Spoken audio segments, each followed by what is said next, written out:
امروز با مامان اومدیم فروشگاه دوتایی، روز خرید من و مامانم.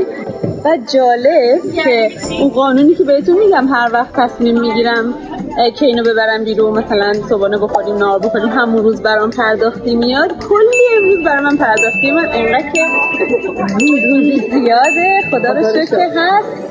چند روز پیش یه ویدیو دیدم که حالت وایرال شده، مسخره، که ما ایرانی‌ها همه دغدغمون اینه که از ایران بریم سخت کار کنیم، پول بلیط بخریم برگردیم ایران.